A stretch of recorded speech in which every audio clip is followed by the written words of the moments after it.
but no one does this on their own. The path was cleared for me so that I might rise to this occasion. And in the poetic words of Dr. Maya Angelou, I do so now while bringing the gifts my ancestors gave.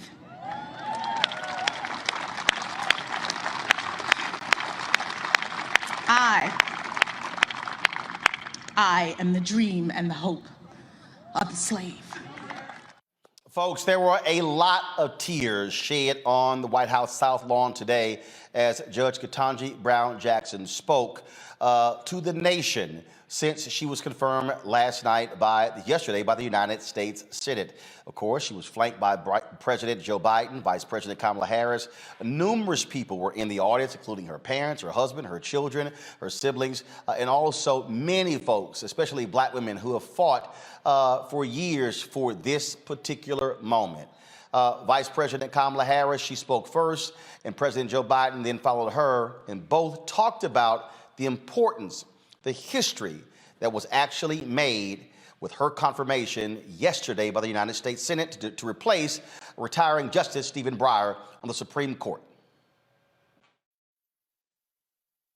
President George Washington once referred to America as a great experiment, a nation founded on the previously untested belief that the people, we the people, could form a more perfect union. And that belief has pushed our nation forward for generations. And it is that belief that we reaffirmed yesterday.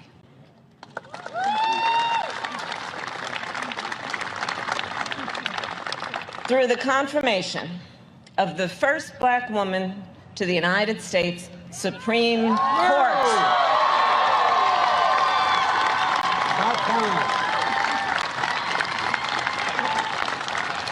And Judge Jackson, you will inspire generations of leaders. They will watch your confirmation hearings and read your decisions. In the years to come, the court will answer fundamental questions about who we are and what kind of country we live in. Will we expand opportunity or restrict it? Will we strengthen the foundations of our great democracy or let them crumble? Will we move forward or backward? The young leaders of our nation will learn from the experience, the judgment, the wisdom that you, Judge Jackson, will apply in every case that comes before you. And they will see, for the first time, 4 women sitting on that court at one time. When I made the commitment to nominate a black woman to the Supreme Court, I could see this day. I literally could see this day because I thought about it for a long, long time. As Jill and Naomi will tell you, I wasn't going to run again. But when I decided to run, this was one of the first decisions I made. I could see it. I could see it as a day of hope, a day of promise, a day of progress. A day when, once again, the moral arc of the universe, as Barack used to quote all the time, bends a little more toward justice. I knew it wouldn't be easy, but I knew the person I nominated would be put through a painful and difficult confirmation process. But I have to tell you, what Judge Jackson was put through was well beyond that. There was verbal abuse, the anger, the constant interruptions, the most vile, baseless assertions and accusations. In the face of it all, Judge Jackson showed the incredible character and integrity she possesses. Poise.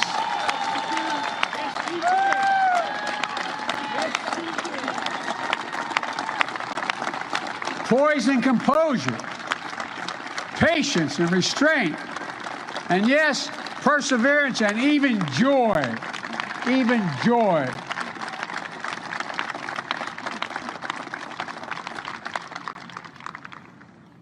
Ketanji, or I'm not going to be calling you that in public anymore. Judge, you are the very definition of what we Irish refer to as dignity. You have enormous dignity, and it communicates to people. It's contagious, and it matters. It matters a lot.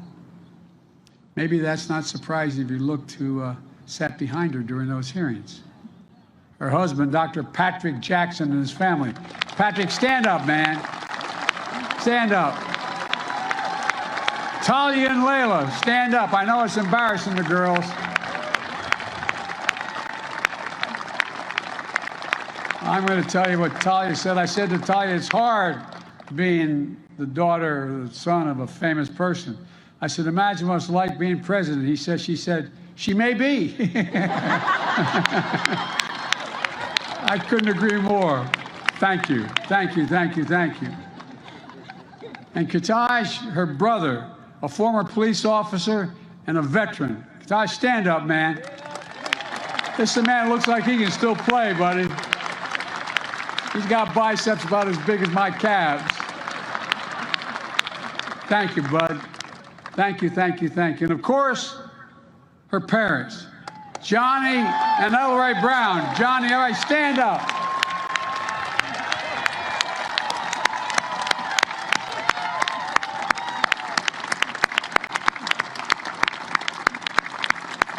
I'll tell you what, as I told Mom's rule in my house. Oh, you not think I'm kidding. I'm not. My mom and my wife as well. Look, people of deep faith, the deep love of family and country, that's what you represent.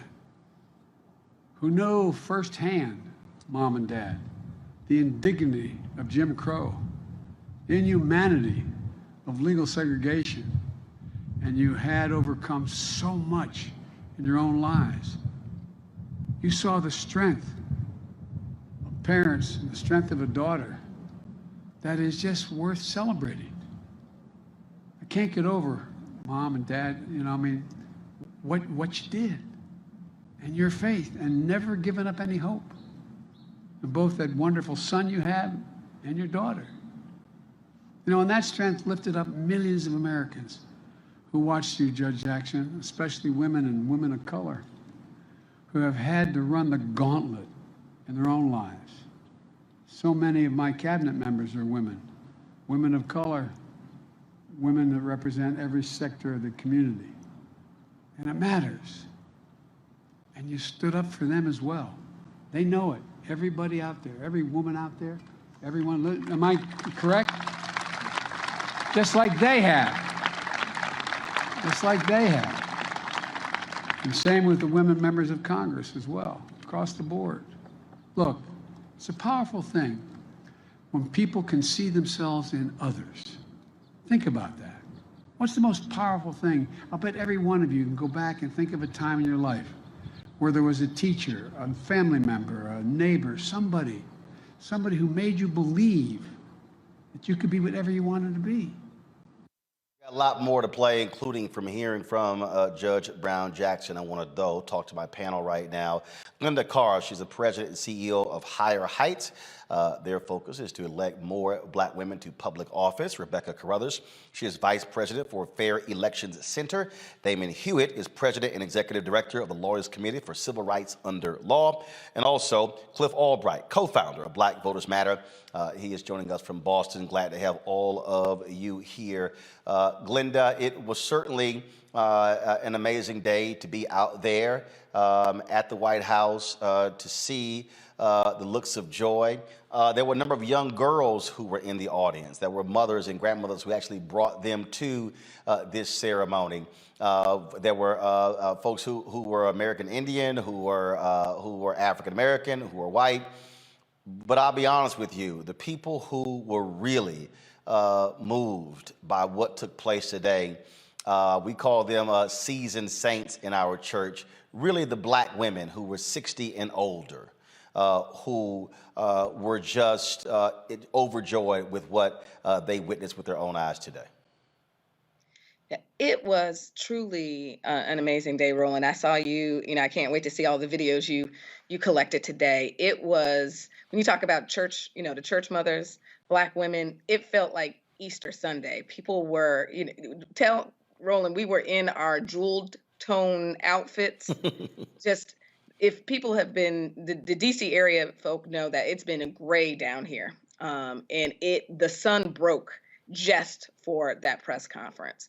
And to see the rejoice, I was, Justice Brown Jackson, talked a little bit about a Maya Angelou quote, which was so powerful. When you talk about her standing there in her authentic, unapologetic Black woman, a brown-hued Black woman with natural hair, telling the story that in one generation she went from segregation to the Supreme Court.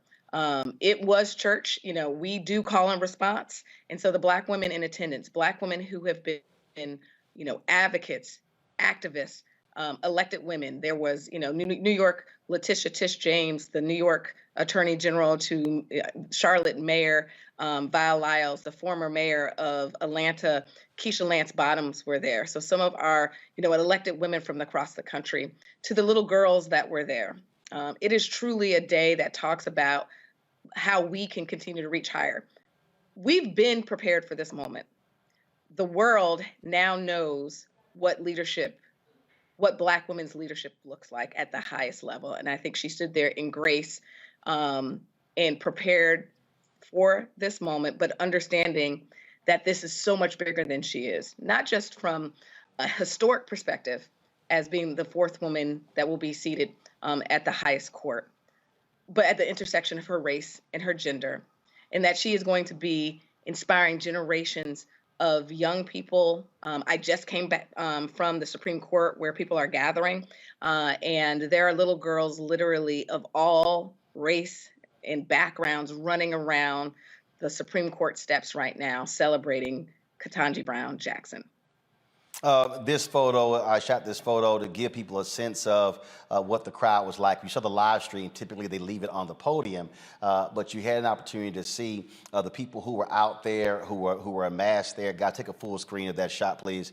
And Rebecca, again, to watch these folks, to see these folks, and as she talked, I mean, yes, people, they were waiting to hear the vice president, and waiting to hear the president. They want to hear from her, and she brought so many sisters to tears with what she had to say, standing there in her full, authentic Blackness while speaking.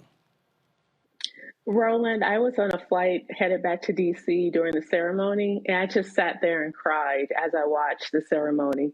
I'm a Black woman attorney, and just to see this moment after 233 years, we have someone who looks like us on the Supreme Court. And what's so amazing about that, continuing with the church analogy, even from watching the confirmation hearings, it was like we were all in a watch service, keeping watch over this process, making sure that this woman got put on the Supreme Court. So it's a great day.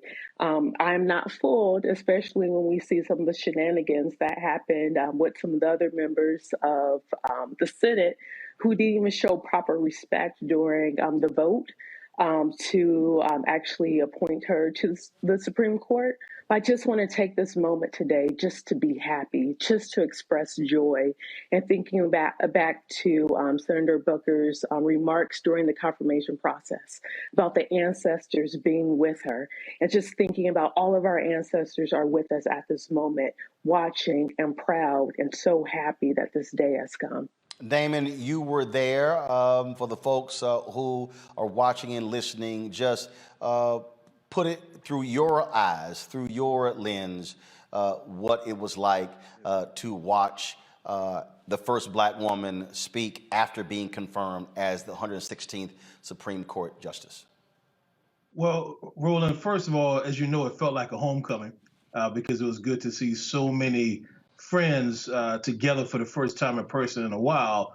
But they were friends who have been fighting for a common purpose, not just this nomination and confirmation, but fighting for voting rights, fighting for reproductive rights, fighting against police brutality so that Black people can be, safe and protected from hate at the same time. And so this one moment is an important one. It's not the end-all, be-all one for all times, but it's important that we celebrate. And we all left and felt full. As you know, there was not a dry eye in the place.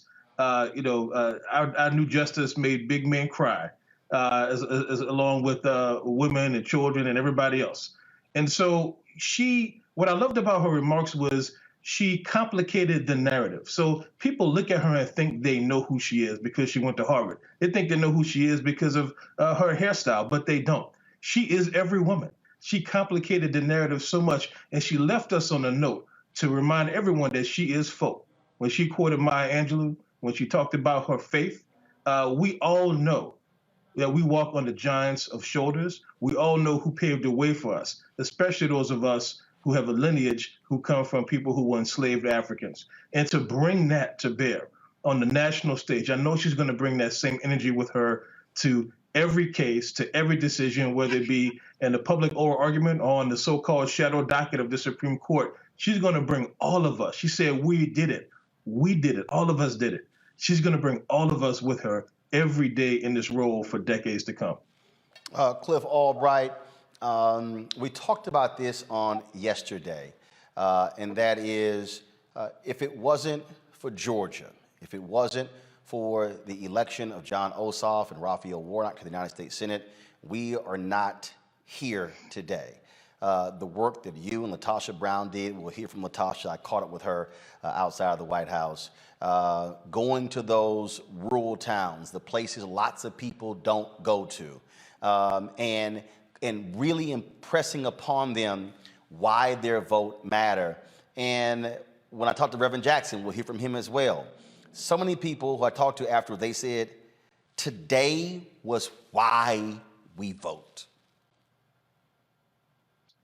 No, you're exactly right, Roland. 11,000 and change votes, here in the state of Georgia in the presidential election, similar numbers in regards to those two Senate races. And that means that every vote mattered. And that means every vote in Metro Atlanta, but it also means every vote in rural communities all across the state of Georgia, in places like Cairo, Georgia, that most people can't find on the map, from Cairo, Egypt. But those votes matter, and that's why we do the work that we do. If I said this to a group last night, I'm in Boston right now, and I spoke to a group last night, and I told you, the next time as we're going out doing our voter mobilization, if we come across anybody who says that our votes don't matter, you tell them we got a justice named Ketanji, because that was made possible largely because of Black voters that came out. And so, we got elections coming up, and as I said yesterday, and as I've said before, and I'll say it again, elections have consequences.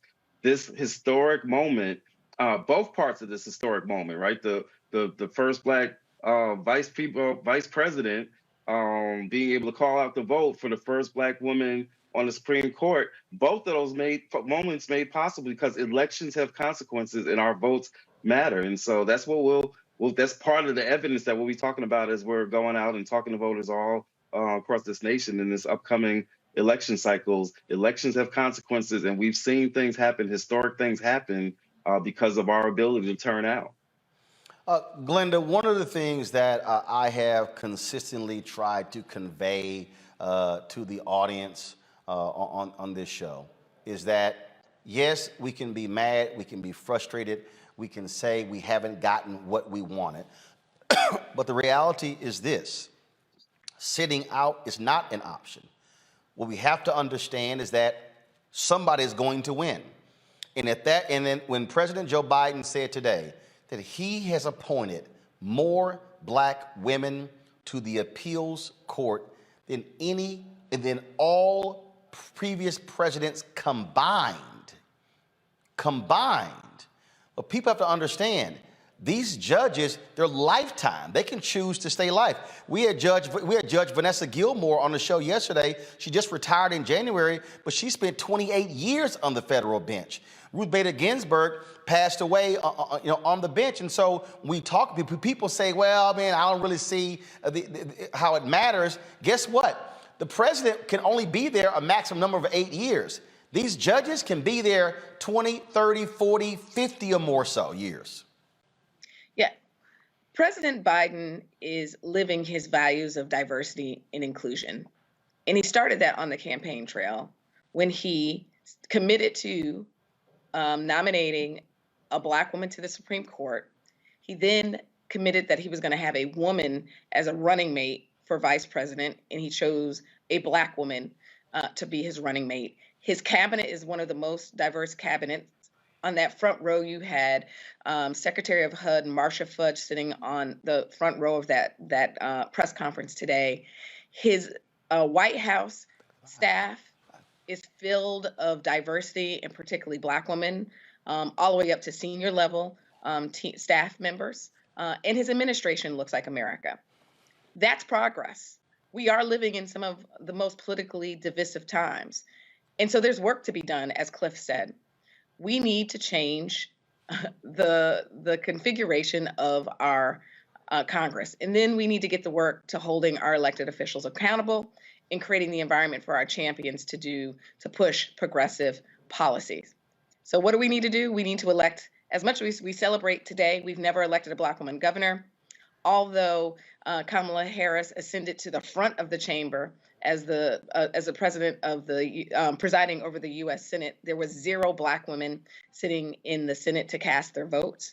And so this year in 2020 in November, we have an opportunity to elect governors with an S, Black women senators with an S. We have the most number of Black women running for office up and down the ballot.